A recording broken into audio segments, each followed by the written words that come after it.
Bonjour mes chers, je m'appelle Céline, j'ai 86 ans et aujourd'hui je vais partager avec vous une histoire que j'ai gardée secrète pendant près de 50 ans.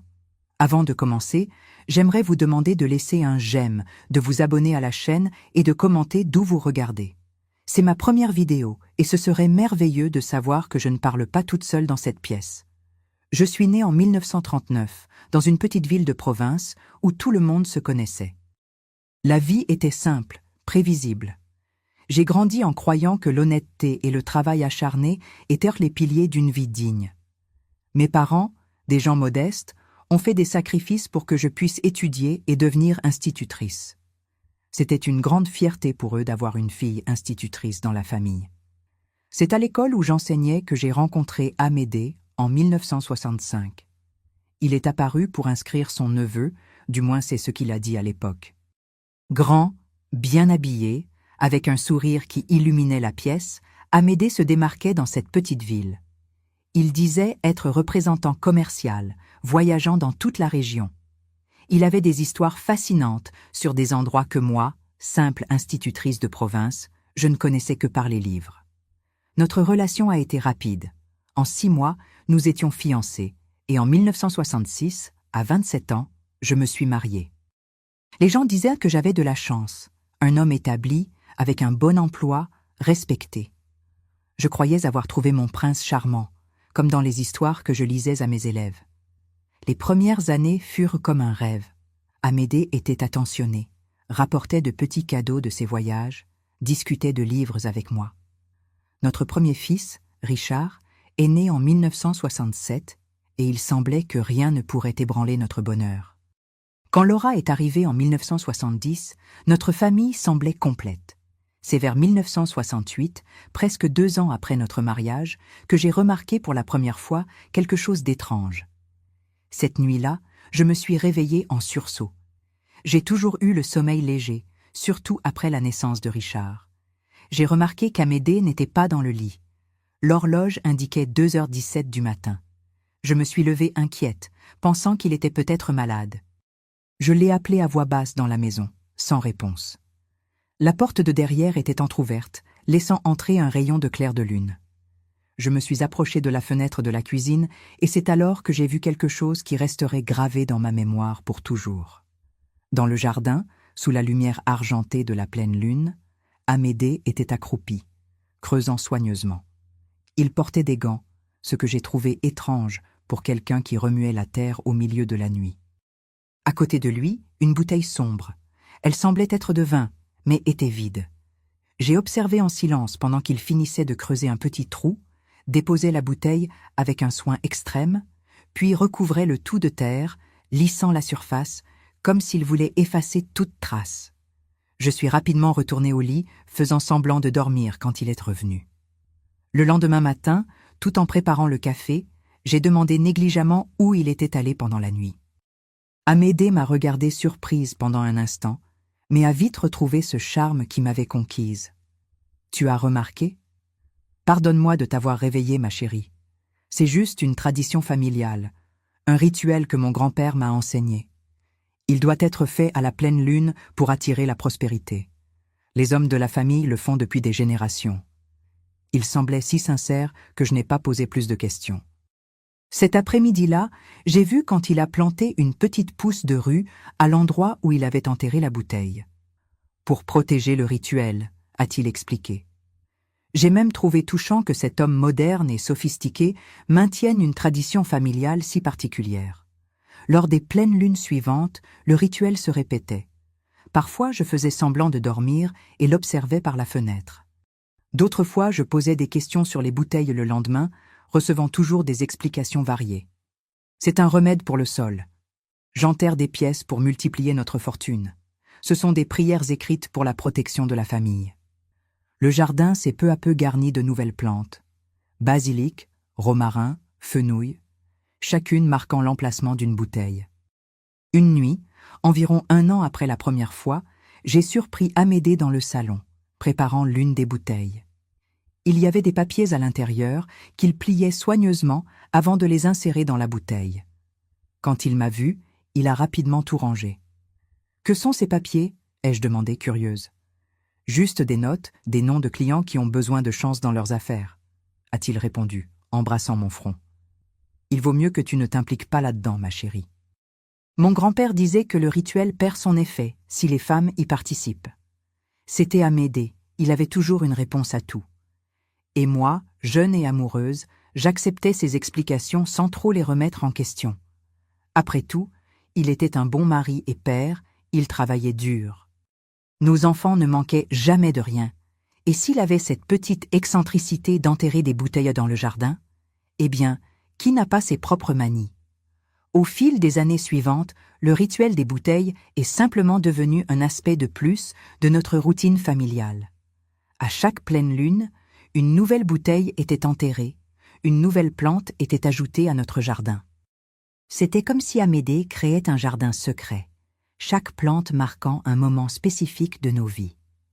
J'ai fini par trouver cela plutôt romantique, à sa manière particulière.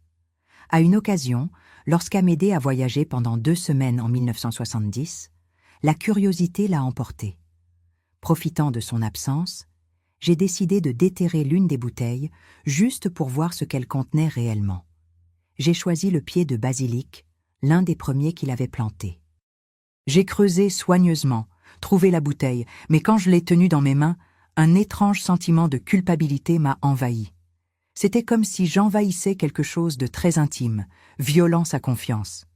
J'ai remis la bouteille en place sans l'ouvrir et replanté le basilic, me promettant de respecter son espace.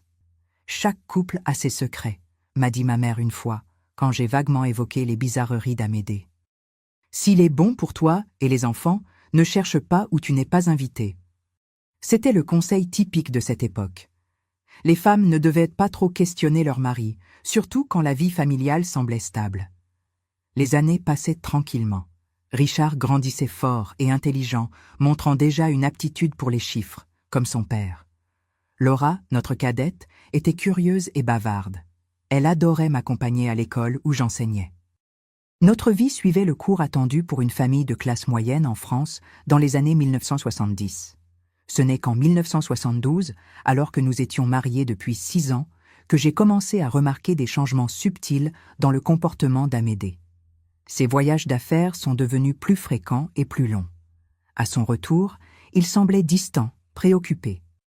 Le rituel des bouteilles continuait religieusement, mais maintenant, il prenait encore plus de précautions pour que je ne l'entende pas les préparer. Je me souviens clairement d'une nuit où le téléphone a sonné pendant le dîner. Amédée a répondu et son visage a changé instantanément. Il n'a prononcé que des monosyllabes, est sorti dans le couloir et a continué la conversation à voix basse. Quand il est revenu, il a dit qu'il devrait voyager le lendemain, une urgence avec un client important. C'était la première fois que je doutais de ses paroles. Il y avait quelque chose dans ses yeux, une tension qui ne correspondait pas à un simple voyage d'affaires. Pendant ce voyage, qui a duré près d'1 semaine, Richard est tombé malade avec une forte fièvre. J'ai essayé de contacter Amédée à l'hôtel où il disait qu'il serait, mais on m'a informé qu'aucun client portant son nom ne s'y était enregistré. Quand il est finalement revenu et que je l'ai confronté à ce sujet, son explication a été rapide. Il y a eu un changement de plan. Je suis resté chez un client. Je n'ai pas voulu t'inquiéter avec des détails. À nouveau, j'ai accepté l'explication, bien qu'une petite graine de doute ait été plantée. La vie a continué. Amédée a repris sa routine de mari attentionné et je me suis convaincu que mes soupçons étaient infondés. Les années 1973 et 1974 m'ont apporté plus de responsabilités à l'école. J'ai été promue coordinatrice du primaire, ce qui signifiait plus de travail, mais aussi un meilleur salaire. Amédée semblait fière de mes réussites professionnelles, m'encourageant toujours. Cela me faisait écarter toute pensée négative sur notre mariage. Ce n'est qu'au milieu de 1974, presque 8 ans après notre mariage, que le premier signe vraiment troublant est apparu. J'organisais l'armoire d'Amédée, rangeant des chemises fraîchement repassées, quand j'ai trouvé dans la poche d'une veste un billet écrit sur du papier parfumé. « Tu me manques. Jeudi, même heure. Avec amour. I. » Mon cœur s'est emballé. L'écriture était clairement féminine, élégante. Et I, Isabelle, Irène, Inès. Mes mains tremblaient alors que je relisais le billet, essayant de me convaincre qu'il y avait une explication innocente. Peut-être une collègue de travail, une cliente, quelqu'un avec qui il entretenait des relations strictement professionnelles. Cette nuit-là, je n'ai pas dormi. Quand Amédée est rentré tard, comme c'était devenu habituel, j'ai pensé à le confronter, à lui montrer le billet, à exiger des explications. Mais en regardant les chambres où Richard et Laura dormaient tranquillement, je n'en ai pas eu le courage. Qu'adviendrait-il de nous si mes soupçons étaient confirmés? Comment prendrais-je soin des enfants seuls? Le divorce était rare à l'époque, presque un scandale, surtout dans notre petite ville. Et il y avait aussi la question financière. Mon salaire d'institutrice, même avec la promotion, ne suffirait pas pour élever 2 enfants. J'ai décidé d'observer, d'attendre, de rassembler plus d'informations avant de prendre une quelconque décision. J'ai commencé à prêter attention aux petits détails que j'ignorais auparavant. Le parfum différent sur ses chemises, les appels téléphoniques qu'il prenait et raccrochait dès que j'entrais dans la pièce, les reçus de restaurants dans des villes où il était censé être en voyage d'affaires, et bien sûr, les bouteilles continuaient à être enterrées religieusement à chaque pleine lune. Maintenant, je me demandais quels secrets elles contenaient réellement. S'agissait-il simplement de superstitions innocentes, comme il l'avait toujours affirmé, ou y avait-il quelque chose de plus sombre, lié à cette mystérieuse et aux mensonges que je soupçonnais désormais qu'il racontait? Quelques semaines après avoir trouvé le billet, j'ai pris une décision que je n'aurais jamais imaginé être capable de prendre. Un jeudi, quand Amédée a dit qu'il aurait une réunion importante au centre-ville, j'ai décidé de le suivre. J'ai demandé à ma sœur Marthe de rester avec les enfants après l'école. J'ai une réunion avec des parents d'élèves, ai-je menti. Ça pourrait prendre du temps. J'ai mis une robe simple qu'il me voyait rarement porter. J'ai mis un foulard sur ma tête et des lunettes noires. Un déguisement basique, mais que j'ai jugé suffisant. J'ai demandé au fils de la voisine, Jean, qui venait d'acheter un taxi, de m'emmener. « J'ai besoin que tu me conduises au centre-ville et me laisses près de la place principale », ai-je expliqué. C'est une surprise que je prépare pour mon mari. Jean a acquiescé sans poser de questions. Je me suis positionné stratégiquement dans un café avec vue sur l'arrêt de bus où je savais qu'Amédée descendrait. Mon cœur battait la chamade. Je n'avais jamais fait une chose pareille auparavant. Je me sentais comme une criminelle, envahissant l'intimité de mon propre mari. Mais quelque chose en moi, peut-être l'instinct, peut-être juste la douleur du soupçon, me disait que je devais connaître la vérité. Je l'ai vu descendre du bus, élégant comme toujours dans son costume gris. Au lieu de se diriger vers le quartier commercial, où se trouvèrent les bureaux, il a marché pendant environ 15 minutes jusqu'à un immeuble résidentiel dans une rue tranquille. Il est entré en saluant le concierge avec familiarité, comme quelqu'un qui fréquente régulièrement l'endroit. Je suis resté de l'autre côté de la rue, caché derrière un kiosque à journaux, observant. L'attente a été interminable. Pendant près de 3 heures, j'ai alterné entre marcher autour du pâté de maison et revenir à mon poste d'observation, craignant de le perdre de vue. Je pensais à mes enfants, à notre maison, à tout ce que je croyais avoir construit. Était-il vraiment possible que toute notre vie soit basée sur des mensonges? Quand Amédée est finalement sorti, déjà en fin d'après-midi, il n'était pas seul. Une femme élégante l'accompagnait jusqu'à la porte de l'immeuble. Cheveux sombres, attachés en un chignon sophistiqué, robe fine, posture de quelqu'un habitué aux environnements raffinés. Ils ont discuté brièvement, maintenant une distance respectueuse, manifestement soucieux de ne pas attirer l'attention, mais leurs regards... Il n'y avait pas moyen de ne pas percevoir l'intimité entre eux. J'ai vu quand elle a discrètement ajusté sa cravate avant qu'ils ne se séparent. Il n'y a pas eu de baiser, pas même une étreinte, mais ce geste a dit tout ce que j'avais besoin de savoir. Je suis rentré à la maison avant lui, dévasté, mais aussi étrangement calme. Une partie de moi le savait depuis longtemps. J'ai remercié ma sœur, j'ai donné le bain aux enfants, préparé le dîner comme n'importe quel autre jour. Quand Amédée est arrivé en racontant des histoires sur sa réunion productive, j'ai observé son visage, cherchant des traces de mensonges. Comment pouvait-il faire cela avec tant de naturel? Cette nuit-là, pendant qu'il dormait, je suis resté à regarder par la fenêtre le jardin. La lune était presque pleine. Dans quelques jours, il ferait son rituel à nouveau, enterrant une autre bouteille avec ses secrets. Combien de mensonges étaient enterrés dans notre propre jardin, sous les plantes dont je prenais soin quotidiennement. Les mois suivants furent les plus difficiles de ma vie jusqu'alors. Je vivais dans un état constant de vigilance, cherchant plus de preuves, plus de confirmation de ce que je savais déjà dans mon cœur. En même temps, je maintenais l'apparence de normalité pour les enfants, pour mes collègues à l'école, pour nos voisins et amis.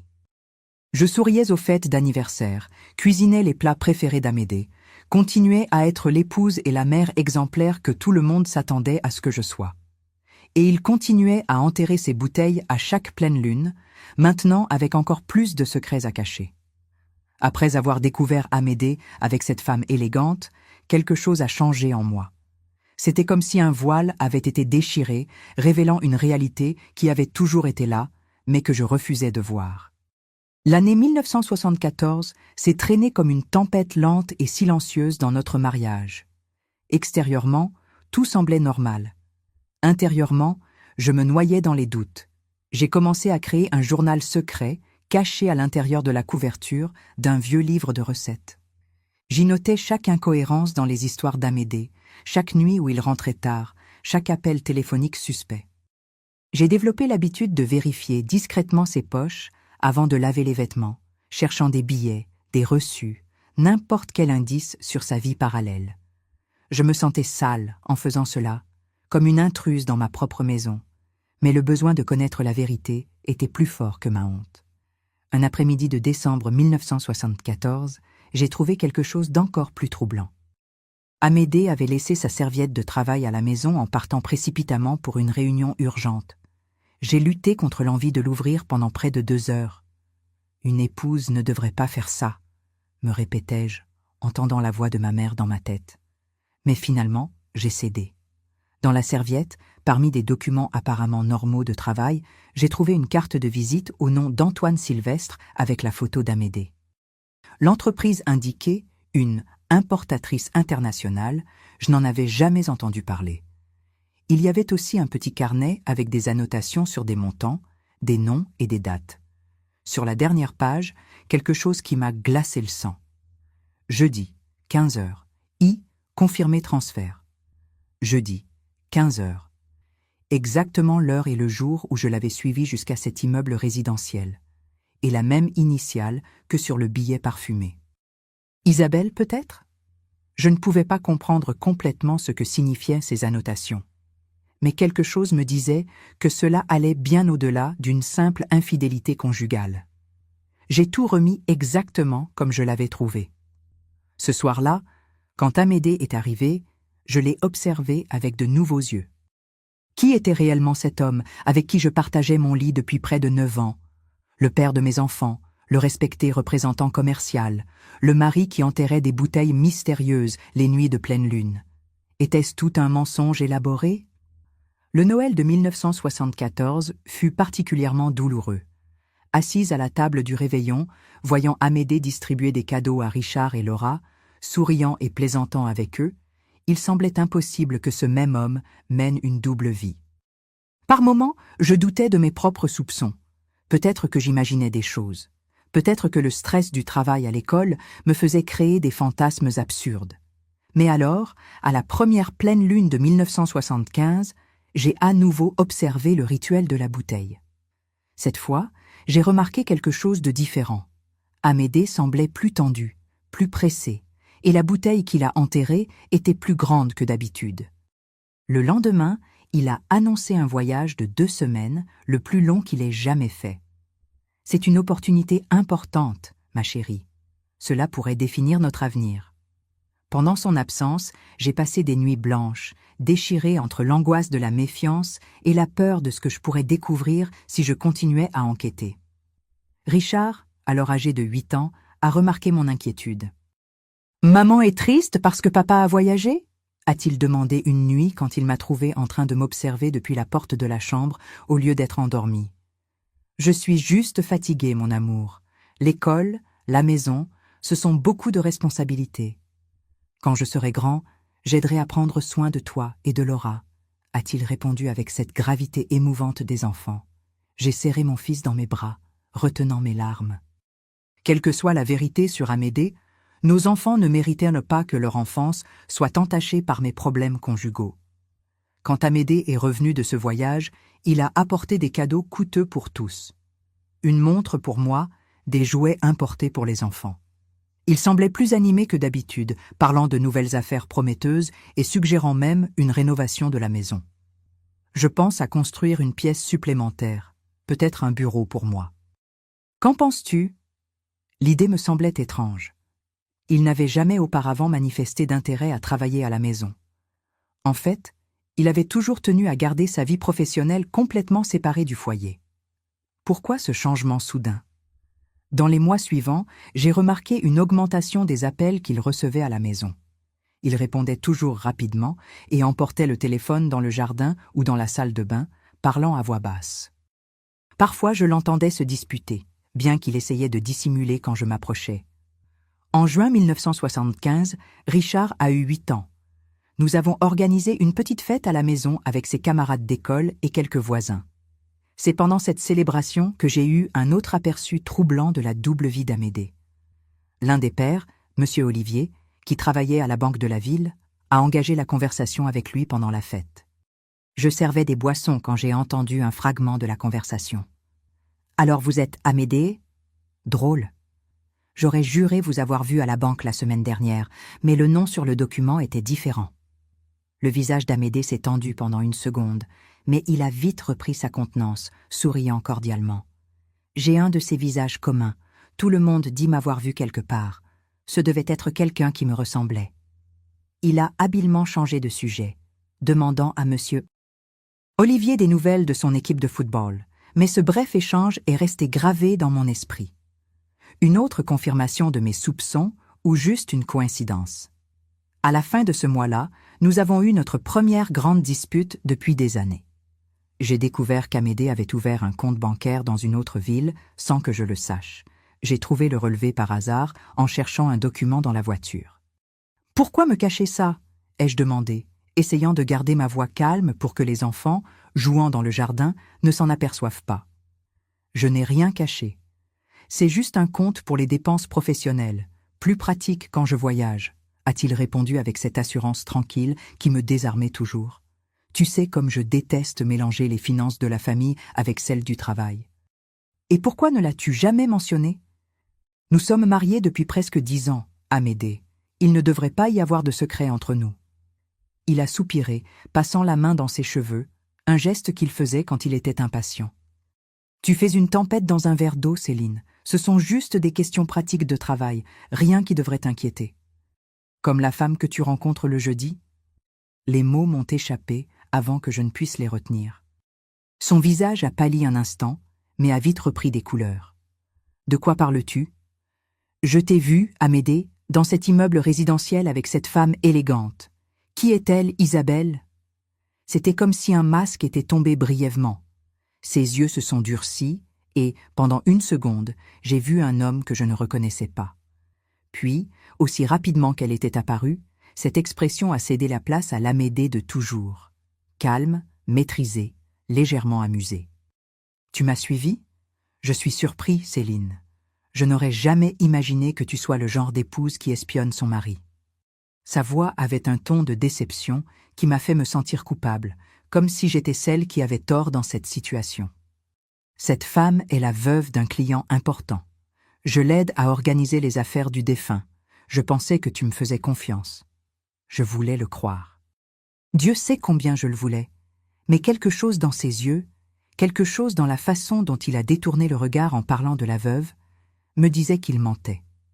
Pourtant, je n'avais pas de preuves concrètes, seulement des soupçons et des coïncidences. Je te fais confiance, ai-je menti. Je suis juste inquiète. Tu as été si distant, tant de voyages, tant de réunions. Il m'a prise dans ses bras, embrassant mon front comme il le faisait quand nous sortions ensemble. Je travaille dur pour notre avenir, pour nos enfants. Bientôt, tout aura un sens, je te le promets. Cette conversation n'a rien résolu, elle a juste repoussé nos problèmes sous le tapis, comme nous le faisions depuis des années. Nous avons continué notre vie apparemment normale, moi donnant des cours, m'occupant des enfants, lui voyageant de plus en plus, maintenant son rituel des bouteilles à chaque pleine lune. En août 1975, Amédée a annoncé un voyage particulièrement long, presque 3 semaines. Il a dit qu'il irait dans le sud du pays visiter des clients importants. La veille de son départ, je l'ai observé préparer une bouteille particulièrement grande. Cette fois, en plus des papiers habituels, j'ai vu quand il a placé une liasse considérable d'argent à l'intérieur. « Ça doit être un rituel très puissant », ai-je commenté, essayant de paraître désinvolte quand je l'ai surpris en train de sceller la bouteille avec de la cire. Il a sursauté, ne m'ayant pas entendu entrer dans la pièce. « Le plus important jusqu'à présent, » a-t-il répondu, se remettant rapidement. « Notre avenir en dépend. » Cette nuit de pleine lune, après avoir enterré la bouteille sous un pied de romarin fraîchement planté, Amédée a été particulièrement affectueux. Nous avons fait l'amour comme nous ne l'avions pas fait depuis des mois, avec une intensité presque désespérée.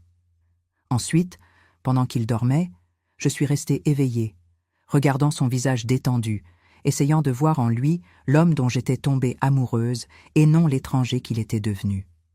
Pendant son voyage, une inquiétude croissante s'est emparée de moi. Ces paroles résonnaient dans mon esprit. Le plus important jusqu'à présent, notre avenir en dépend. Que signifiait cela? Quel avenir planifiait-il? Et pourquoi cette sensation persistante que quelque chose de grand était sur le point de se produire? Richard et Laura s'ennuyaient de leur père, demandant chaque jour quand il reviendrait. J'ai maintenu la routine aussi normale que possible. École, déjeuners en famille, dimanche avec ma mère et ma sœur, séance de lecture avant de dormir.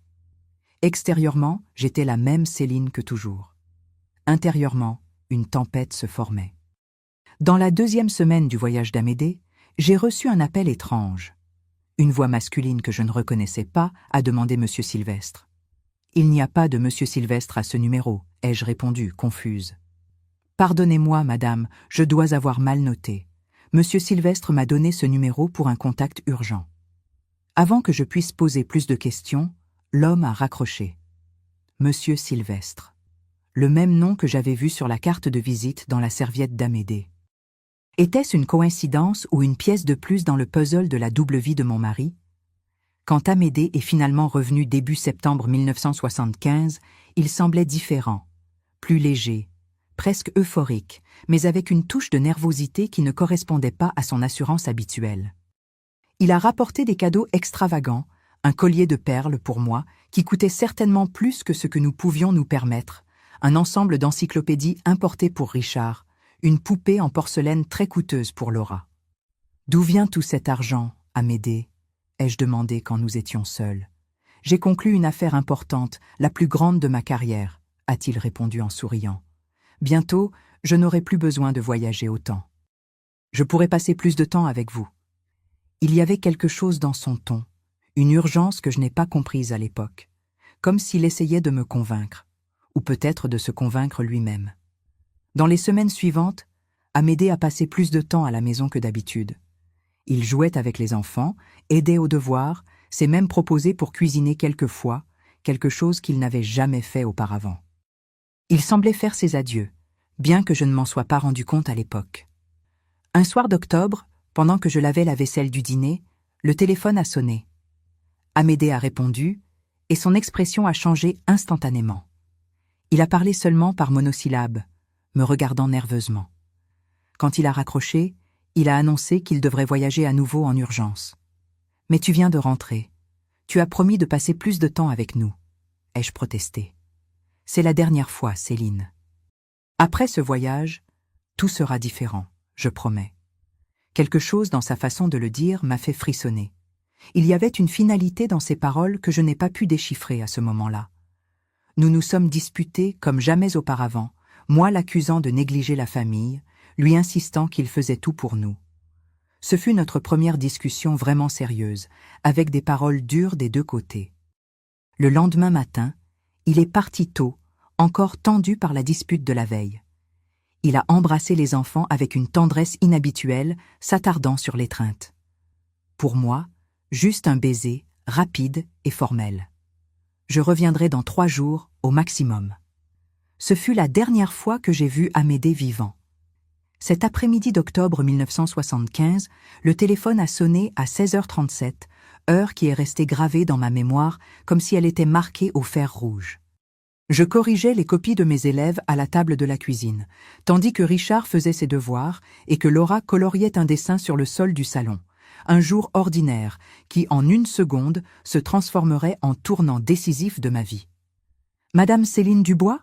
a demandé une voix masculine inconnue. « Oui, c'est moi. Ici le docteur Paul Martin de l'hôpital Sainte-Croix. » Il a fait une pause si lourde que j'ai senti mon estomac se nouer avant même qu'il ne continue. « Je regrette de vous informer que votre mari, Amédée Dubois, a été admis dans nos urgences il y a environ 1 heure avec un infarctus aigu du myocarde. » Mes oreilles ont commencé à bourdonner. Les mots suivants arrivaient comme à travers un tunnel. Tentative de réanimation. Malheureusement, il n'a pas survécu. Nous sommes désolés pour votre perte. Il doit y avoir une erreur. Ai-je entendu ma propre voix dire, comme si elle venait de loin. Mon mari est en voyage d'affaires à Marseille. Madame, il a été trouvé dans une salle de réunion à l'hôtel central ici en ville. Il avait ses documents qui confirment son identité. Nous avons besoin que vous veniez à l'hôpital pour les procédures nécessaires. Je me souviens d'avoir regardé mes enfants, ignorant la tragédie qui venait de s'abattre sur nous et pensé « Comment vais-je leur dire ?» La pièce tournait, et pendant un moment, j'ai cru que j'allais m'évanouir, mais je ne pouvais pas. Maintenant, il n'y avait que moi, juste moi pour tout gérer. « Je serai là dans 30 minutes, ai-je répondu avec un calme que je ne savais pas posséder. J'ai appelé ma voisine, Madame Carmen, lui demandant de rester avec les enfants sans entrer dans les détails. J'ai juste dit que c'était une urgence familiale. Je me suis changé mécaniquement comme un automate. Les procédures furent un flou de bureaucratie et de douleur, reconnaissance du corps. Amédée semblait étrangement en paix, comme s'il dormait simplement. Signature de documents, arrangement pour les funérailles, appel à la famille, tout fait avec une sorte de détachement émotionnel, comme si cela arrivait à quelqu'un d'autre. Le médecin a expliqué que c'était un infarctus foudroyant, probablement causé par un stress sévère ou une condition cardiaque non diagnostiquée. Amédée n'avait que 45 ans, apparemment en bonne santé.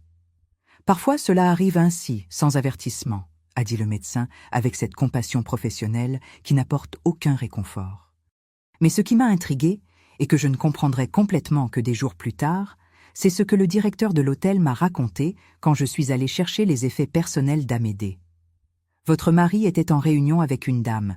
C'est elle qui a appelé l'ambulance quand il s'est senti mal. Une dame ? Ai-je demandé, ressentant cette familière pointe de méfiance, mêlée maintenant au deuil récent. Oui, je n'ai pas pu avoir son nom. Elle était très bouleversée. Elle est partie rapidement après l'arrivée de l'ambulance. Amédée n'était pas à Marseille. Il était dans notre propre ville, ayant une réunion avec une femme mystérieuse à l'hôtel. Même dans la mort, il n'a pas pu être honnête avec moi. Les funérailles ont eu lieu à la chapelle du cimetière municipal. Peu de gens présents, quelques collègues de travail d'Amédée que je connaissais à peine, des voisins, des membres proches de la famille, mes collègues de l'école. Assise à côté du cercueil, avec Richard et Laura accrochés à moi comme des ancres dans la tempête, j'ai observé chaque visage qui venait présenter ses condoléances. C'est alors que je l'ai vue, la même femme élégante que j'avais surprise avec Amédée quelques mois auparavant. Elle était à la porte de la chapelle, vêtue discrètement de noir, observant à distance. Nos regards se sont croisés un instant. Elle ne s'est pas approchée, n'a pas signé le livre de présence, n'a parlé à personne, est simplement restée là quelques minutes, puis a disparu comme une apparition. À ce moment-là, au milieu de la douleur déchirante de la perte, et avec mes enfants dans les bras, je n'avais pas d'espace émotionnel pour traiter cette présence. Je l'ai juste enregistrée, l'archivant au fond de mon esprit comme un autre mystère à résoudre quand j'aurai la force. Les jours qui ont suivi l'enterrement ont été un exercice de survie. Se lever, préparer les enfants pour l'école, se présenter au travail avec un sourire forcé, répondre aux questions gentilles mais invasives. Comment gérez-vous? Les enfants vont bien? Y a-t-il quelqu'un qui vous aide? Ce n'est qu'une semaine après les funérailles, quand j'ai finalement pu m'asseoir pour organiser les documents d'Amédée, que la véritable dimension de mes problèmes s'est révélée. La maison où nous habitions, que je pensais être la nôtre, était hypothéquée. il y avait des prêts en cours à son nom dont je n'avais absolument pas connaissance. L'assurance vie qu'il avait mentionnée à plusieurs reprises n'existait tout simplement pas. Votre mari a retiré une somme considérable du compte conjoint il y a 3 semaines, m'a informé le directeur de la banque avec une gêne mal dissimulée. Je regrette, mais le solde actuel couvre à peine les frais des funérailles. Assise dans le fauteuil du salon ce soir-là, après que les enfants se soient endormis, épuisés d'avoir tant pleuré leur père, j'ai affronté la cruelle réalité. J'étais seule, avec 2 jeunes enfants à élever, sur le point de perdre notre maison, avec des dettes que je ne pourrais pas payer avec mon salaire d'institutrice. C'est alors que mon regard s'est posé sur le jardin, visible par la fenêtre du salon. La pleine lune illuminait le jardin, soulignant les petites plantes qui marquaient chaque endroit où Amédée avait enterré ses mystérieuses bouteilles au fil des ans. Ce rituel étrange que j'avais accepté sans questionner, partie de la mythologie particulière de notre mariage. Une idée a commencé à se former dans mon esprit. Et si ces bouteilles ne contenaient pas seulement des rituels pour la prospérité? Et si elles gardaient quelque chose de plus tangible, quelque chose qui pourrait expliquer la double vie d'Amédée, ou peut-être même aider dans notre situation désespérée? Pendant des jours, l'idée a fermenté dans mon esprit. Cela semblait irrespectueux, presque profane, de déterrer ce qu'il avait si soigneusement caché, comme si c'était une violation posthume de sa confiance. Mais quelle confiance y avait-il à préserver dans un mariage construit sur des mensonges? Un soir, exactement 1 mois après sa mort, j'ai pris ma décision. Richard et Laura dormaient profondément, épuisés après une journée particulièrement difficile à l'école, où d'autres enfants avaient posé des questions insensibles sur l'absence de leur père. J'ai enfilé un vieux peignoir sur ma chemise de nuit, mis des bottes de jardinage et pris la petite pelle que j'utilisais pour prendre soin des plantes. La pleine lune, la même lune qui avait été témoin du rituel secret d'Amédée pendant tant d'années, éclairait maintenant mon propre voyage au jardin des secrets. J'ai choisi de commencer par le pied de rue, le plus ancien qui marquait la première bouteille que j'avais vue Amédée enterrée en 1968. Mes mains tremblaient pendant que je creusais, partiellement à cause de l'effort physique auquel je n'étais pas habituée, partiellement par peur de ce que je pourrais trouver. Le son de la pelle frappant le verre m'a fait sursauter. J'ai creusé soigneusement autour jusqu'à pouvoir retirer la bouteille intacte. C'était une vieille bouteille de vin rouge, scellée avec de la cire rouge. Je me suis assise là même sur le sol humide du jardin et j'ai brisé le seau avec des doigts tremblants. À l'intérieur, protégé par un sac plastique soigneusement scellé, j'ai trouvé des documents et de l'argent. Le premier document que j'ai vu m'a coupé le souffle.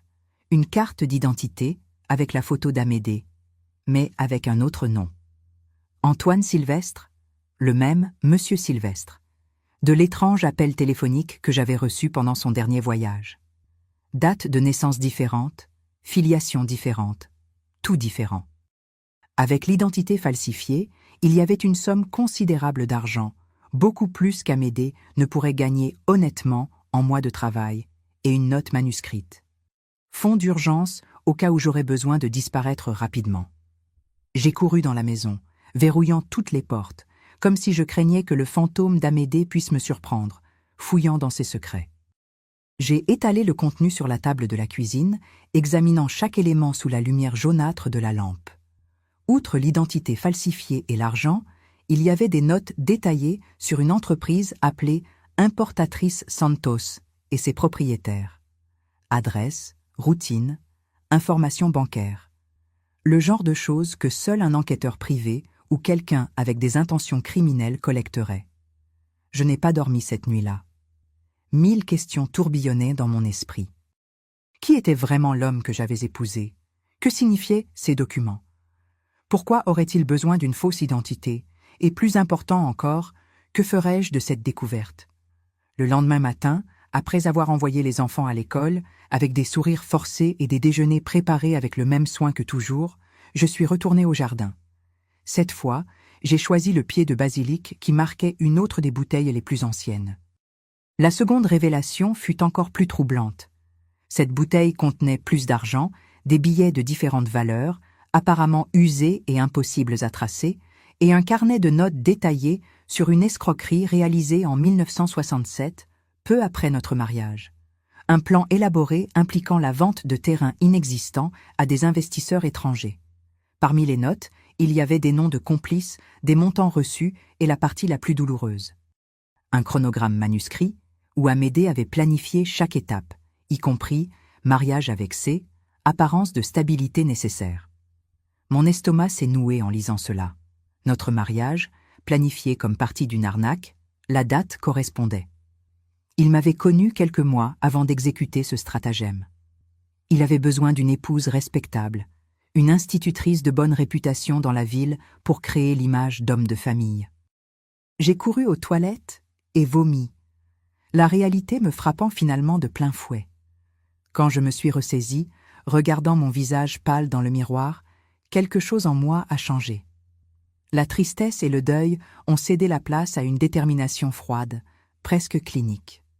Je devais tout savoir, chaque détail de la vie de l'homme que je pensais connaître, non par vengeance ou amertume, mais par nécessité pratique.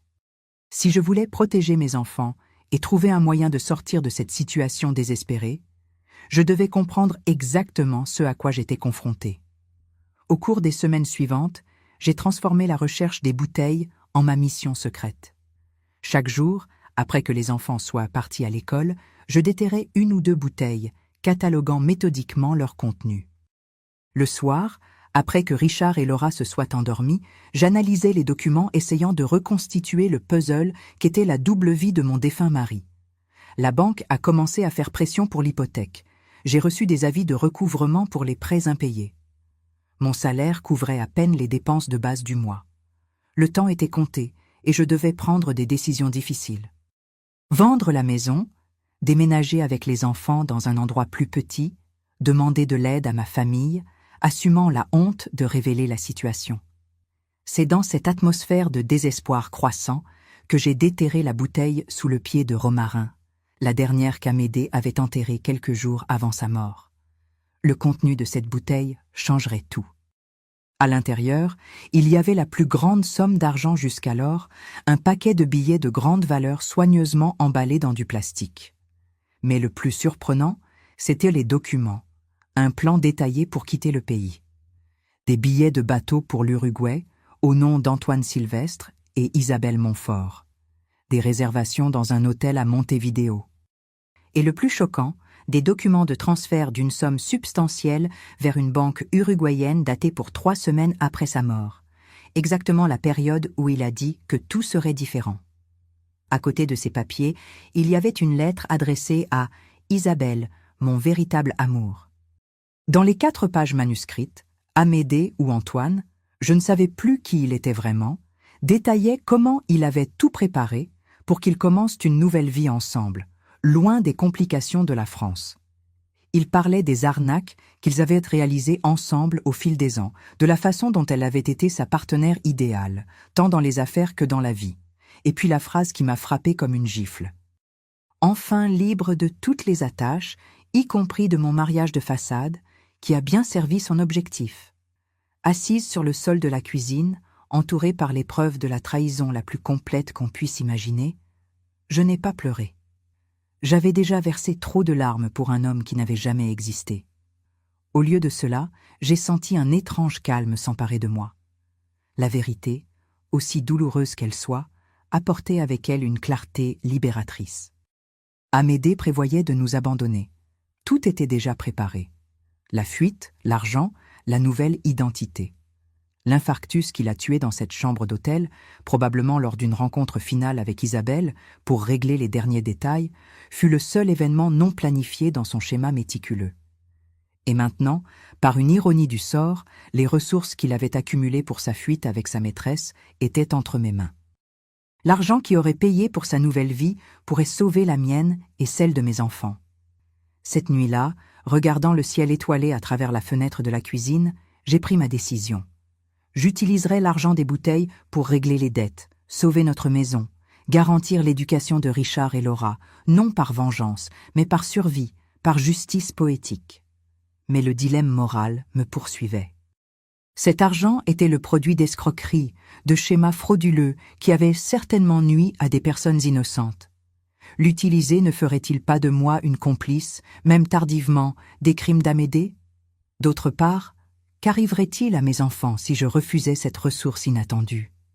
Nous perdrions notre maison. Nous ferions face à de graves difficultés financières, peut-être même à la faim. Quel choix avais-je vraiment? Tout en luttant avec ces questions, j'ai continué à déterrer les bouteilles restantes. Chacune révélait plus de détails de la vie secrète d'Amédée. Des stratagèmes élaborés, de multiples fausses identités, des registres d'arnaques réalisés dans différentes villes, des listes de victimes avec des montants extorqués, et dans chaque bouteille, invariablement, quelques mentions à I ou Isabelle. La femme qui, j'ai découvert alors, avait été sa partenaire depuis bien avant qu'il ne me connaisse. La femme avec qui il prévoyait de s'enfuir, abandonnant la famille qu'il avait utilisée simplement comme couverture pratique. La question qui martelait dans mon esprit était « Que savait Isabelle de moi, de Richard et Laura? Avait-elle visité notre maison à un moment, observé notre routine, ri de mon ignorance ?» L'idée me tourmentait, augmentant la sensation d'avoir vécu un mensonge pendant presque 10 ans.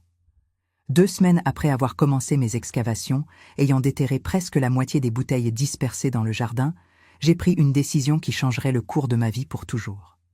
Après des nuits d'insomnie et de débats intérieurs, j'ai pris ma décision à l'aube d'un jour de novembre 1975. L'horloge indiquait 3h17 quand j'ai placé la dernière feuille de papier dans la cheminée, observant les registres des arnaques d'Amédée se transformer en cendres. J'ai gardé uniquement les documents qui prouvaient sa double identité et les lettres à Isabelle, non comme forme de torture émotionnelle, mais comme rappel de ce que je ne permettrai plus jamais dans ma vie. Des illusions. Ce matin-là, j'ai visité la banque. Pas notre banque habituelle où Amédée était connue, mais une autre dans une ville voisine. J'ai ouvert un compte à mon nom, avec une partie de l'argent trouvé dans les bouteilles. La somme était suffisante pour régler l'hypothèque et les prêts en suspens, avec une réserve qui garantirait l'éducation des enfants et notre survie pour les prochaines années, si gérée avec soin. Héritage d'une tante éloignée, ai-je expliqué au directeur curieux sur l'origine de ce montant en espèces. Il n'a pas posé plus de questions que nécessaire. Une veuve récente, avec 2 jeunes enfants, n'éveille pas les soupçons. De retour dans notre ville, j'ai utilisé l'argent pour régler toutes les dettes laissées par Amédée. À chaque chèque que j'émettais, chaque reçu que je signais, je ressentais un mélange de soulagement et de culpabilité. Cet argent avait été obtenu en trompant des gens qui traversaient peut-être des difficultés à cause des arnaques d'Amédée et Isabelle, mais c'était aussi la seule chose qui empêcherait mes enfants de perdre le toit au-dessus de leur tête. Pour équilibrer cette balance morale, j'ai pris une autre décision cruciale. Avec les documents que j'ai trouvés dans les bouteilles, j'ai identifié certaines des victimes les plus récentes d'Amédée. Par des lettres anonymes, j'ai envoyé des alertes sur les stratagèmes frauduleux auxquels ils avaient participé, leur permettant au moins de se protéger de dommages futurs. Pour 2 familles particulièrement lésées, que j'ai découvert être au bord de la ruine à cause d'investissements faits avec Antoine Sylvestre, j'ai discrètement envoyé une partie de l'argent, déguisé en remboursement d'investissement. Ce n'était pas parfait, ça ne défaisait pas tout le mal causé, mais c'était ce qui était à ma portée, sans compromettre l'avenir de mes enfants. Une petite rédemption partielle pour l'héritage d'Amédée. Les questions financières les plus urgentes résolues, j'ai tourné mon attention vers le futur. Je ne pouvais pas continuer simplement comme institutrice. Le salaire ne serait pas suffisant à long terme, surtout considérant que la réserve d'argent des bouteilles, bien que substantielle, ne durerait pas éternellement. En décembre 1975, j'ai visité un petit local commercial à vendre près de l'école où j'enseignais. C'était un magasin modeste, auparavant une cordonnerie qui avait fermé quand le propriétaire avait pris sa retraite. L'endroit était parfait, central, assez pour attirer des clients, suffisamment petit pour être géré par une personne seule et à quelques minutes à pied de notre maison. Le 15 janvier 1976, j'ai inauguré la papeterie Nouveau Chemin, un nom qui pour les autres était simplement commercial, mais pour moi symbolisait bien plus. Avec des étagères pleines de cahiers, crayons, stylos et toutes sortes de fournitures scolaires, plus une petite section de livres pour enfants et didactiques, l'affaire était modeste, mais prometteuse. Durant les premières semaines, j'ai géré la papeterie après mes heures d'enseignement, embauchant une jeune étudiante pour s'occuper du magasin les matins. C'était épuisant. Se lever à 5 heures, préparer les enfants pour l'école, enseigner jusqu'à midi, déjeuner rapidement, aller au magasin jusqu'à 19 heures, rentrer à la maison, préparer le dîner, aider aux devoirs et finalement tomber dans le lit vers 23 heures. Mais il y avait quelque chose de libérateur dans cette fatigue. Pour la première fois, je sentais que je construisais quelque chose de vraiment à moi. Quelque chose que personne ne pourrait me prendre avec des mensonges ou des trahisons. Les enfants semblaient aussi réagir positivement à la nouvelle routine. Richard, en particulier, adorait aider au magasin le samedi, organisant les marchandises et, éventuellement, servant les clients les plus simples. « Maman est commerçante maintenant, comme papa l'était », a-t-il commenté un jour avec une innocente fierté. La comparaison m'a fait mal, mais j'ai souri quand même. Il n'avait pas besoin de connaître la vérité. Pas encore, peut-être jamais. Les mois sont devenus des années. La papeterie a prospéré modestement, me permettant de réduire progressivement mes heures comme institutrice jusqu'à finalement démissionner en 1978, me consacrant entièrement au commerce. Nous avons étendu l'affaire, ajoutant une section de livres pour adultes qui est devenue populaire dans la petite ville, manquant de librairie. En 1979, 4 ans après la mort d'Amédée, j'ai reçu une visite inattendue au magasin. C'était presque l'heure de fermeture quand une femme élégante est entrée. Cheveux sombres, avec quelques fils argentés, vêtements discrets mais coûteux, posture impeccable. Je l'ai reconnue immédiatement, bien que nous n'ayons jamais été formellement présentés. Isabelle. « Bonjour », a-t-elle dit avec une voix douce et éduquée qui ne correspondait pas à l'image que je m'étais faite d'elle dans mon esprit. Je pense que nous n'avons pas besoin de présentation. Mon cœur s'est emballé, mais j'ai gardé mon calme. Le magasin était vide, à part nous deux. J'ai verrouillé la porte, tourné la pancarte à fermer et l'ai invitée à l'arrière, où je maintenais un petit espace avec une table et des chaises pour mon travail administratif. « Pourquoi êtes-vous ici ?» ai-je demandé sans détour quand nous nous sommes assises. « Curiosité, peut-être, ou peut-être pour une sorte de clôture », a-t-elle répondu, regardant autour avec un intérêt sincère. « Vous avez construit quelque chose de bien ici. »« Que voulez-vous réellement ?» ai-je insisté, peu intéressée par les compliments de celle qui avait aidé à détruire ma vie. Isabelle a soupiré, toute son élégance ne cachant pas complètement la fatigue dans ses yeux.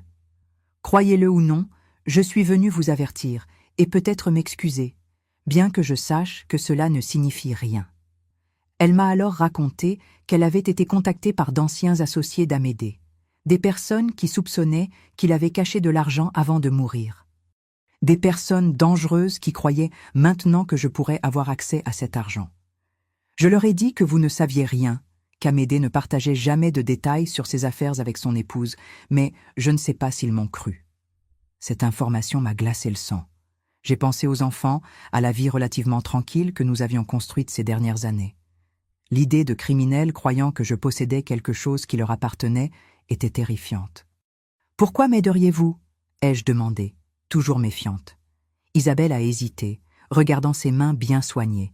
« Parce que j'ai aussi été trompée. Pas de la même façon que vous. Bien sûr, je savais qui il était. J'ai participé à beaucoup d'affaires. Mais à la fin, il prévoyait de m'abandonner aussi. » Elle m'a raconté comment elle avait découvert, peu avant la mort d'Amédée, qu'il avait détourné une grande partie de l'argent qu'ils avaient accumulé ensemble, se préparant à fuir seul. L'appartement qu'il avait acheté pour elle était au nom d'un faux et serait vendu. Les investissements qu'ils avaient faits en son nom n'existaient pas. Je l'ai confronté ce jour-là à l'hôtel. C'est pendant notre discussion qu'il a eu l'infarctus. Ses yeux se sont remplis de larmes non versées.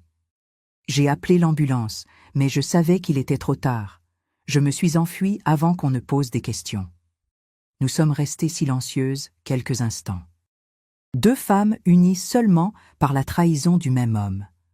Nous n'étions pas amis, nous ne le serions jamais, mais il y avait une compréhension mutuelle qui transcendait les circonstances. « Que dois-je faire au sujet de ces associés ?» ai-je finalement demandé. J'ai déjà partiellement réglé cela. J'ai dit que j'enquêterais, que j'essaierais de découvrir si vous aviez accès à quoi que ce soit. Cela nous a fait gagner du temps. Elle m'a remis un petit papier avec un nom et un numéro de téléphone. Cet homme est fiable, il travaille dans la sécurité privée. Si vous remarquez quelque chose de suspect, n'importe quoi, contactez-le immédiatement. Avant de partir, Isabelle a fait une pause à la porte. Vous avez construit une vie honnête avec cet argent. Il a au moins servi à quelque chose de bien au final. Ce n'était pas exactement une demande de pardon, mais il y avait une certaine rédemption dans ses paroles. Je n'ai jamais eu besoin d'utiliser le contact qu'elle m'avait donné. Peut-être que les associés d'Amédée ont cru que je ne savais vraiment rien.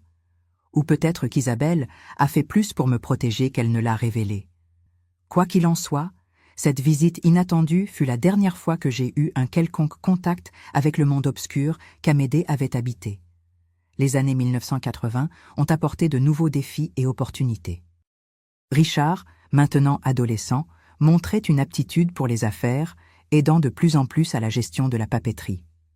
Laura, plus introspective, développa une passion pour la lecture, puis pour le droit. Ironiquement, elle parlait de se spécialiser en droit pénal pour combattre les personnes qui en trompent d'autres. En 1983, avec l'affaire Prospérant, j'ai pris une décision audacieuse: transformer la papeterie en une véritable librairie. Nous avons rénové l'espace, élargi le fond, créé un petit café à l'arrière où les clients pouvaient lire des extraits avant d'acheter. La librairie Nouveau Chemin est devenue un point de rencontre culturel dans la ville, accueillant éventuellement de petits événements littéraires et des cercles de lecture. C'est durant cette période que j'ai affronté l'un des moments les plus difficiles en tant que mère. Richard, alors âgé de 16 ans, a trouvé par hasard la boîte où je gardais les quelques documents que j'avais conservés sur la double vie d'Amédée. Il était dans le grenier, cherchant des décorations de Noël, quand il est tombé sur ces preuves concrètes que son père n'était pas celui qu'il pensait.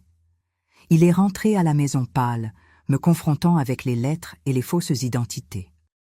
Est-ce vrai, papa était un criminel? Pendant des années, j'avais maintenu l'image d'Amédée comme un bon père et mari, qui malheureusement était mort jeune. J'avais inventé des histoires sur des moments familiaux qui n'avaient jamais eu lieu. J'avais préservé des photographies. J'avais maintenu vivante la mémoire d'un homme qui n'avait jamais existé. C'était ce que je pensais être le mieux pour que les enfants grandissent en croyant à un héritage positif, non marqué par la vérité sordide. Ce soir-là, assis à la table de la cuisine, j'ai raconté à Richard une version modifiée de la vérité. Oui, son père avait un autre côté qu'il gardait caché de la famille. Oui, il avait fait des choses répréhensibles, mais il avait aussi eu des qualités. Je n'ai pas mentionné l'abandon planifié, ni le fait que notre mariage entier faisait partie d'une arnaque. Certaines vérités sont trop lourdes à partager, même avec des enfants presque adultes. Richard a passé des jours à traiter cette révélation, alternant entre colère, tristesse et confusion. Finalement, il m'a surprise par sa maturité. Ce qui compte, c'est ce que tu as fait, maman. Comment tu as transformé quelque chose de mauvais en quelque chose de bon pour nous. Pour Laura, nous avons décidé de maintenir la version plus douce de l'histoire. Amédée avait eu des problèmes, commis des erreurs, mais il les avait aimés à sa façon. Elle n'avait que 13 ans, encore trop jeune pour faire face à la vérité complète. Richard a accepté de garder le secret pour sa sœur, créant entre nous un lien spécial de complicité et de compréhension. En 1985, 10 ans après la mort d'Amédée, la vie avait pris un tournant complètement différent de ce que j'avais jamais imaginé. La librairie prospérait, maintenant avec une succursale dans la ville voisine, gérée par une employée de confiance. Richard, sur le point d'entrer à l'université en administration des affaires, démontrait déjà un talent naturel pour les affaires. Laura, encore au lycée, rêvait de la faculté de droit, et moi, à 46 ans, j'étais une femme différente de cette institutrice naïve qui acceptait sans question les histoires de son mari. Plus forte, plus sage, plus indépendante. Je portais encore des cicatrices, bien sûr, des blessures qui ne guérissent jamais complètement, mais elles n'étaient plus ouvertes et douloureuses. Elles s'étaient transformées en marque d'une bataille gagnée. Cette année-là, j'ai fait quelque chose que j'avais reporté pendant une décennie. J'ai complètement réaménagé le jardin. J'ai engagé des jardiniers, arraché toutes les anciennes plantes, chacune marquant l'emplacement d'une bouteille enterrée, chacune me rappelant un mensonge. À leur place, Nous avons créé un espace entièrement nouveau, un petit jardin avec un banc, une pergola et des fleurs saisonnières. Un lieu de paix, non plus de secret. Pendant la rénovation, nous avons trouvé les dernières bouteilles que je n'avais jamais déterrées. Les jardiniers confus m'ont apporté ces objets étranges qui émergèrent du sol. Juste de vieux déchets, ai-je expliqué, en prenant discrètement les bouteilles. Plus tard, seul, j'ai ouvert les derniers messages du passé. Ils contenaient plus d'argent, que j'ai donné anonymement à des œuvres de bienfaisance, et plus de documents qui confirmaient simplement ce que je savais déjà sur l'homme que j'avais épousé. La dernière bouteille, cependant, contenait quelque chose de différent. Une lettre qui m'était adressée, datée de 1972, 7 ans après notre mariage, 3 ans avant sa mort. Écrite dans un moment apparent de lucidité ou de remords, Amédée confessait que, bien que notre mariage ait commencé comme partie de ses plans, il avait développé une véritable affection pour moi et les enfants. « Je vis entre deux mondes, Céline », avait-il écrit. Un de mensonges que je ne peux abandonner, et un autre de vérité simple que je ne mérite pas. Peut-être qu'un jour, je trouverai le courage de choisir le bon chemin, mais je crains qu'il ne soit trop tard. Je ne sais pas si j'ai cru ces mots. Peut-être n'était-il qu'une manipulation de plus, une autre tentative d'avoir un plan B au cas où ces stratagèmes échoueraient. Ou peut-être y avait-il une étincelle d'humanité dans cet homme complexe, une brève fenêtre sur une âme capable de reconnaître la valeur de ce qu'il sacrifiait au nom de son avidité. Quoi qu'il en soit, j'ai brûlé la lettre avec les autres documents. Le passé était finalement enterré, non dans des bouteilles secrètes, mais dans les cendres d'une vie qui n'existait plus. Le futur, mon futur, le futur de mes enfants, serait construit non sur des mensonges enterrés, mais sur la simple vérité que j'ai apprise de la façon la plus difficile. Nous sommes définis non par ce qui nous arrive, mais par ce que nous en faisons.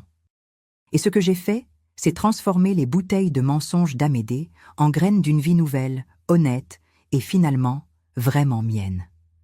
Les années qui ont suivi la rénovation du jardin ont été florissantes, non seulement pour les nouvelles plantes qui ont remplacé les marques des secrets d'Amédée, mais aussi pour notre famille et pour les affaires que j'ai construites de mes propres mains. En regardant en arrière maintenant, à 86 ans, je réalise que cette rénovation symbolisait parfaitement la transition que nous avions faite. Transformer un sol contaminé par des mensonges en un jardin de possibilités. En 1986, Richard est entré à l'université d'administration dans la capitale. Ce fut difficile de le voir partir, mais j'ai ressenti en même temps une fierté indescriptible. Mon fils, qui avait si souvent aidé à la librairie après l'école, suivait maintenant son propre chemin. Laura, à 16 ans, restait déterminée à étudier le droit, passant des heures dans la section juridique de la librairie, dévorant des livres bien au-dessus de son âge. Le réseau Nouveau Chemin grandissait lentement, mais sur des bases solides. Après le succès de la succursale dans la ville voisine, nous avons ouvert un 3e magasin en 1988, cette fois exclusivement concentré sur les livres pour enfants et le matériel pédagogique. Nous l'avons appelé « Petit Chemin » et il est rapidement devenu une référence pour les enseignants et parents de la région. Je travaillais beaucoup d'heures, c'est vrai, mais il y avait une satisfaction profonde à construire quelque chose de légitime, quelque chose qui aidait la communauté tout en subvenant aux besoins de ma famille. Chaque nouveau client qui partait heureux avec un livre, chaque enseignant qui trouvait du matériel pour ses cours, chaque enfant qui découvrait le plaisir de la lecture dans nos rayons, étaient de petites victoires contre l'héritage obscur qu'Amédée avait tenté de nous laisser. En 1990, j'ai eu 51 ans, et cela faisait une décennie et demie que j'étais veuve et chef d'entreprise. Un samedi tranquille, alors que j'organisais un nouvel arrivage de livres, j'ai entendu le carillon de la porte. J'ai levé les yeux et me suis figé momentanément. C'était Isabelle, la 2e fois que nous nous rencontrions en 11 ans. « Votre affaire a prospéré », a-t-elle commenté, regardant autour d'elle avec une admiration sincère. Elle semblait plus âgée, naturellement, mais gardait toujours cette élégance qui la caractérisait. « Nous devons parler, si vous avez un moment. » Je l'ai conduite au petit bureau à l'arrière, comme je l'avais fait des années auparavant. Cette fois, cependant, la rencontre avait un objectif différent. Isabelle était malade, un cancer agressif avec un pronostic réservé. « Je ne suis pas venue chercher de la sympathie », a-t-elle précisé, remarquant mon expression. « Je suis venue parce qu'il y a quelque chose que vous méritez de savoir avant qu'il ne soit trop tard. » Elle m'a raconté comment, après la mort d'Amédée, elle avait essayé de recommencer loin d'ici. Elle a utilisé ses compétences et une partie de l'argent qu'elle a pu récupérer pour ouvrir une petite galerie d'art à Paris. De l'art légitime, pas de contrefaçon, a-t-elle garanti avec un sourire ironique. Pendant des années, elle a vécu discrètement, essayant de construire une vie honnête, tout comme moi. Mais le passé trouve toujours des moyens de nous rattraper, a-t-elle poursuivi. Il y a 2 ans, j'ai été contactée par un homme qui prétendait être le fils d'Amédée. Ces mots m'ont frappé comme un coup physique. Un fils d'Amédée. Mon esprit a immédiatement calculé. Serait-il d'avant notre rencontre ou durant notre mariage? Il a 26 ans maintenant. Il s'appelle Philippe. Il est né en 1964, avant qu'Amédée ne rencontre l'une d'entre nous. La révélation a apporté un étrange soulagement. Un fils d'une relation antérieure n'était pas exactement une trahison de notre mariage, bien que ce soit un secret de plus qui m'avait été caché. Isabelle a expliqué que la mère du jeune homme avait élevé son fils seul, ne révélant jamais l'identité du père. C'est seulement sur son lit de mort qu'elle a raconté la vérité au jeune homme, lui remettant quelques lettres et de vieilles photographies. Philippe, curieux de ses origines, a passé des années à chercher des indices sur son père, jusqu'à finalement localiser Isabelle grâce à des connaissances communes du passé. Il ne sait rien des affaires d'Amédée. Il croit que son père était vraiment représentant commercial et ne sait rien de vous ou de vos enfants. « Pourquoi me raconter cela maintenant ?» ai-je demandé, traitant encore l'existence d'un beau-fils que je n'ai jamais connu. « Parce qu'il mérite de savoir qu'il a des frères et sœurs, et vos enfants méritent de savoir qu'ils ont un demi-frère. Pas maintenant, pas immédiatement, mais quand vous sentirez que c'est le bon moment. » Elle m'a remis une enveloppe. Voici son contact, quelques photographies. La décision d'utiliser cela vous appartient entièrement. J'ai gardé cette enveloppe pendant des mois, indécise sur ce que je devais faire de cette information. Richard terminait l'université, prêt à prendre la direction du réseau de librairies. Laura venait d'entrer à la faculté de droit. Révéler l'existence d'un demi-frère signifierait rouvrir les blessures du passé, soulever à nouveau des questions sur qui était réellement leur père. Ce n'est qu'en 1992, quand Richard a obtenu son diplôme et est revenu travailler définitivement dans les affaires familiales, que j'ai finalement partagé le secret avec mes enfants. Je les ai réunis à la maison un dimanche d'automne et leur ai parlé de Philippe. Vous êtes adultes maintenant, capables de prendre vos propres décisions. Si vous voulez le rencontrer, je vous soutiendrai. Si vous préférez garder vos distances, je respecterai cela aussi. À ma surprise, tous deux ont manifesté un intérêt immédiat à rencontrer leur demi-frère. Peut-être que la possibilité d'avoir un lien supplémentaire avec le père qu'ils avaient à peine connu était trop puissante pour l'ignorer. La première rencontre a eu lieu lors d'un week-end prolongé, quand nous avons convenu de nous rencontrer à Paris, territoire neutre pour tous. Philippe ressemblait étonnamment à Amédée, le même sourire charmant, les mêmes gestes expressifs avec les mains, mais il y avait en lui une sincérité et une transparence que son père n'avait jamais vraiment possédées. « J'ai grandi en rêvant de connaître mon père », a-t-il raconté pendant notre déjeuner. Quand j'ai finalement découvert qui il était et qu'il était décédé, j'ai pensé que je n'aurais jamais une famille paternelle. Vous rencontrer, c'est comme récupérer une partie de mon histoire que je pensais perdue à jamais. J'ai observé mes enfants interagir avec ce frère récemment découvert, partageant des histoires, découvrant des similitudes, riant de manières héritées en commun. J'ai vu à ce moment que certaines bonnes graines peuvent germer même du sol le plus contaminé. Philippe ne portait pas l'héritage de mensonges d'Amédée. Il représentait une possibilité de rédemption, un lien familial qui n'était pas basé sur des tromperies. Dans les années suivantes, Philippe s'est progressivement intégré à notre famille. Il était designer graphique et a fini par collaborer avec nos librairies, créant du matériel promotionnel et renouvelant l'identité visuelle du réseau.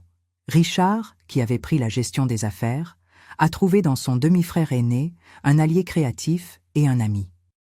En 1995, j'ai pris la décision de m'éloigner partiellement de l'administration des librairies. À 56 ans, je sentais qu'il était temps de donner plus d'espace aux jeunes et de trouver de nouveaux objectifs. Richard faisait un excellent travail comme directeur, développant le réseau avec sagesse, et Laura, fraîchement diplômée en droit, commençait une carrière prometteuse d'avocate. Sans quitter complètement les affaires, j'ai réorienté mes énergies vers un projet dont je rêvais depuis des années, un programme d'alphabétisation et d'encouragement à la lecture pour adultes. Utilisant un espace à l'arrière de la librairie originale, j'ai commencé à offrir des cours gratuits aux employés d'entreprises locales, femmes de ménage, ouvriers, personnes qui avaient abandonné leurs études trop tôt et cherchaient maintenant une seconde chance. Nouveau chemin pour adultes, ai-je appelé le projet. Le nom n'était pas une coïncidence. Nous méritons tous l'opportunité de réécrire notre histoire, de tracer une nouvelle route quand la précédente se révèle erronée ou insuffisante. C'est durant cette période que j'ai rencontré Gérard, un enseignant à la retraite qui s'est porté volontaire pour aider au programme. Veuf depuis 5 ans, il apportait avec lui une sérénité et une gentillesse qui m'ont immédiatement captivé. Nous avons commencé comme collègues, puis amis, et à ma surprise, à 58 ans, je me suis retrouvée à nouveau amoureuse. Je n'ai jamais pensé que cela m'arriverait à nouveau, lui ai-je confessé un soir où nous nous promenions dans le jardin qui avait remplacé l'ancien champ de bouteilles enterrées. La vie réserve toujours des surprises, parfois bonnes, a-t-il répondu, prenant ma main comme si c'était le geste le plus naturel du monde. Nous ne nous sommes pas mariés officiellement, mais avons construit une relation basée sur le respect mutuel et la transparence absolue. Je lui ai raconté toute la vérité sur Amédée, sur les bouteilles, sur comment j'avais reconstruit ma vie. Gérard a écouté sans jugement, offrant seulement compréhension et admiration pour le parcours que j'avais affronté. « Vous avez transformé le poison en remède », a-t-il dit. Je ne connais pas beaucoup de personnes avec cette force. Le tournant du millénaire a apporté de nouveaux défis et joies. Le réseau de librairies a affronté la concurrence croissante des grandes chaînes et, plus tard, des ventes en ligne. Richard, toujours visionnaire, a adapté l'affaire en se concentrant sur des niches spécifiques et sur l'expérience unique qu'une librairie locale peut offrir. Les librairies Nouveau Chemin ont survécu là où beaucoup d'autres ont fait faillite, réduites en nombre après quelques consolidations, mais plus fortes en objectifs. Laura a construit une carrière remarquable comme avocate, se spécialisant justement dans les cas de fraude financière et de protection du consommateur. L'ironie de ce choix ne m'a jamais échappé. Sans connaître toute la vérité sur son père, elle a dédié sa vie professionnelle à combattre exactement le type de crime qu'il commettait. J'ai toujours ressenti une indignation spéciale quand je vois des gens être trompés, m'a-t-elle expliqué un jour. Comme si c'était personnel, tu sais. Comme si j'avais une mission d'empêcher que cela arrive. Philippe s'est marié en 2003 et j'ai été invitée à occuper la place de la mère lors de la cérémonie. Un honneur qui m'a profondément émue. Voir ce jeune homme qui était entré dans nos vies si tardivement, m'accepter comme une figure maternelle, a été l'une des grandes joies inattendues de ma vie. Gérard nous a quittés en 2007 après une brève bataille contre un cancer du poumon. Notre décennie ensemble fut un cadeau que je n'avais jamais espéré recevoir. Une relation sans ombre, sans secret, sans bouteilles enterrées dans le jardin. La douleur de son départ fut intense, mais complètement différente de la confusion traumatique que j'avais ressentie à la mort d'Amédée. Cette fois, il n'y avait que deuil sincère, non contaminé par des découvertes choquantes ou des trahisons révélées. Dans les années suivantes, je me suis consacrée encore plus au programme d'alphabétisation, qui avait grandi et était devenu une fondation indépendante, desservant plusieurs villes de la région. J'ai également eu la joie de voir la famille s'agrandir. Richard et Laura se sont mariés et les petits-enfants ont commencé à arriver, apportant une nouvelle vie et un nouveau but à mes jours. En 2015, à 76 ans, j'ai reçu un appel téléphonique inattendu. Isabelle était décédée et son avocat exécutait ses dernières volontés, parmi lesquelles la livraison d'une boîte scellée qui m'était adressée. À l'intérieur de la boîte, j'ai trouvé un journal détaillé qu'Isabelle avait tenu pendant les années où elle était avec Amédée, accompagné d'une lettre expliquant pourquoi elle pensait que je devrais la voir. Ce registre peut apporter de la douleur, mais aussi des réponses, avait-elle écrit. Je l'ai utilisé pour ma propre guérison, pour comprendre comment j'ai permis d'être manipulée et comment j'ai participé à la manipulation d'autres. Peut-être pourra-t-il vous apporter une forme de clôture? J'ai lu le journal par petites doses au cours des mois. C'était comme regarder un film sur une vie parallèle qui se déroulait pendant que je vivais ma routine innocente d'institutrice et mère. Isabelle avait documenté des arnaques, des rencontres, des discussions, des promesses faites et rompues. Il y avait des mentions occasionnelles de moi. L'épouse, la façade parfaite, parfois avec dédain, d'autres fois avec une étrange compassion. La dernière entrée, datée de quelques jours avant la mort d'Amédée, révélait qu'Isabelle avait découvert ses plans de fuir seule, l'abandonnant comme il prévoyait de m'abandonner. « Il n'aime personne d'autre que lui-même », avait-elle écrit. Peut-être n'a-t-il jamais aimé. Nous sommes toutes simplement des pièces sur son échiquier, jetables quand elles ne sont plus utiles. J'ai fermé le journal, ne ressentant ni colère ni amertume, mais une étrange paix. Le temps avait transformé ces révélations en simples faits historiques, importants pour comprendre le passé, mais sans pouvoir de blesser le présent. Aujourd'hui, à 86 ans, assise dans cette pièce tandis que j'enregistre cette vidéo, je regarde en arrière et je vois une vie qui a pris des tournants complètement inattendus pour la jeune institutrice qui acceptait sans questionner les étranges bouteilles enterrées par son mari. De la femme d'affaires qui a construit un réseau de librairies à l'épouse trompée et abandonnée, à la matriarche d'une famille étendue qui inclut même un fils qu'Amédée n'a jamais connu. Le jardin où tant de secrets furent enterrés est maintenant un petit oasis entretenu par mes petits-enfants quand ils me rendent visite. Les bouteilles qui contenaient des mensonges ont fait place à des fleurs qui renouvellent leur beauté à chaque saison. Et la femme qui un jour a tremblé de peur face à un avenir incertain, sourit maintenant avec la certitude que nous sommes plus forts et plus résilients que nous ne l'imaginons jamais. Les bouteilles qu'Amédée enterrait à chaque pleine lune cachaient ses secrets les plus sombres, mais aussi, ironiquement, elles contenaient les graines de ma libération. Quand je les ai déterrées, je n'ai pas seulement trouvé trahison et mensonge. J'ai aussi trouvé l'opportunité de tout reconstruire, cette fois sur des bases véritables. S'il y a une leçon que j'aimerais vous laisser, à vous qui me regardez, c'est celle-ci. Nos plus grandes épreuves peuvent devenir nos plus grandes transformations. Ce qui est enterré dans votre jardin, littéralement ou métaphoriquement, peut être douloureux à déterrer, mais c'est peut-être exactement ce que vous devez affronter pour vraiment aller de l'avant. Merci de m'avoir écouté aujourd'hui. Si vous avez aimé cette histoire, n'oubliez pas de laisser un j'aime et de vous abonner à la chaîne Histoire Grand-Mère. Et s'il vous plaît, commentez d'où vous regardez.